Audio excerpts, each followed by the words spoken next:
ஆண்டவரும் அருமரட்சகருமாக இருக்கிற இயேசு கிறிஸ்துவின் ஆச்சரியமான நாமத்தில் தினமும் கர்த்தருடைய சத்தத்தை கேட்டுக்கொண்டிருக்கிற என்னுடைய பிள்ளைகளை வாழ்த்துகிறேன், ஆசீர்வதிக்கிறேன்.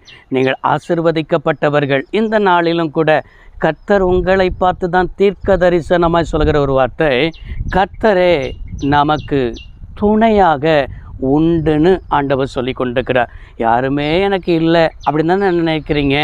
எல்லாருமே எனக்கு இருந்தாலும் ஒரு தனிமைப்படுத்தப்பட்ட ஒரு அனுபவத்தை போல காணப்படுகிறேனே என்று சொல்லி தானே புலம்பிக் கொண்டிருக்கிறீங்க.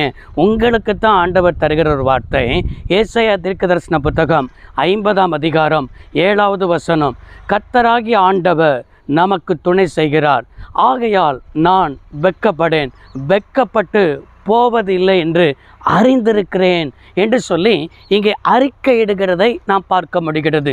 நன்றாய் கவனித்தீர்களா? இந்த வசனத்தை ஆழத்தை உங்களுக்கு நான் கற்றுத்தருகிறேன். கர்த்தராகிய ஆண்டவர் எனக்கு துணை செய்கிறார் என்று சொன்னால், துணை என்பது என்ன?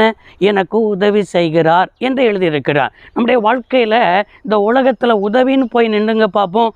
உதவின்னு போய் நின்னா இந்த உலகம் நம்மளை என்ன செஞ்சிடும்னு சொன்னால் புறங்கணித்து தள்ளிவிடும். இல்லைன்னா இந்த உலகம் நம்மளை அவமதித்து விடும். இப்படிப்பட்ட உலகத்தில் வாழ்ந்து கொண்டிருக்கிற தேவனுடைய பிள்ளைகளே, உங்களுக்கு உதவியாக நம் ஆண்டவராக இருக்கிற இயேசு இருக்கிறார். இவற்றை எப்போ போனாலும் சரி, அவர் எந்த நேரத்தில் போனாலும் சரி, நான் இருக்கிறேன் மகளே, நான் இருக்கிறேன் மகளே என்று சொல்லி உங்களுக்கு உதவியின் கரத்தை நீட்ட அவர் ஆயத்தமாக இருக்கிறார். ஆனால் அவர் என்ன எதிர்பார்க்கிறார் தெரியுமா?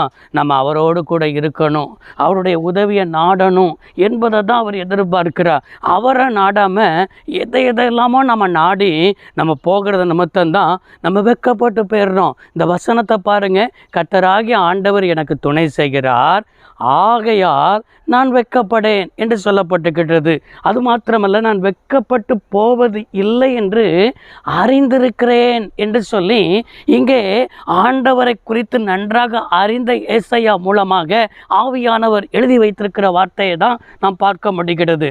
ஆகையால் சொல்லுங்க, இன்றைக்கு அவரை நம்ம துணையாக இருக்கிறதுனால தான் நான் வெட்கப்படுவது இல்லை என்பதை அறிந்திருக்கிறேன். உங்களுடைய வாழ்க்கையில் ஏதோ ஒரு காரியத்தின் நிமித்தம், சில மனிதர்களை நாடி உதவிக்காக போனது நிமித்தம் நம்ம என்ன செய்கிறோம்னு சொன்னால், எத்தனை காரியத்தில் வெட்கப்பட்டிருக்கிறோம். இவங்க எனக்கு உதவி செஞ்சிருவாங்க, இவங்களுக்கு எனக்கு நல்லா தெரியும், நல்லா தெரிஞ்சது நிமித்தம் இவங்க என்னை ஏமாற்ற மாட்டாங்க என்று சொல்லி அநேகர் எத்தனையோ பணங்கள், லட்சக்கணக்கான பணங்களை கொடுத்து ஏமாண்டவர்கள் எத்தனை பேர் இருக்கிறீங்க.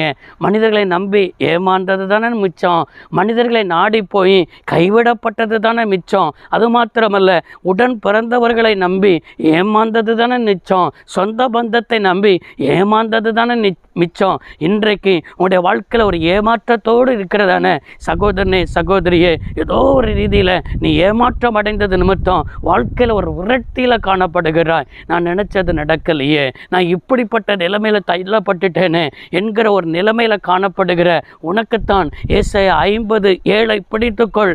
அவர் நமக்கு துணை செய்கிறார், ஆகையால் நான் வெட்கப்படேன், நான் வெட்கப்பட்டு போகிறதில்லை என்பதை அறிந்திருக்கிறேன் என்று சொன்ன வார்த்தையை அறிக்கையிட்டு ஜெபம் பண்ணி அவரை துணையாக வைத்துக் கொள்ளுங்கள். வேதத்தில் வாசிக்கிறோம், உத்தமனுக்கு கர்த்தர் துணை என்று என்ன செய்கிறோம்? வேதத்தில் வாசிக்கிறோம். எனவே அவருடைய பாதையில் நடங்கள், அவர் காட்டுகிற பாதையில் பின் செல்லுங்கள்.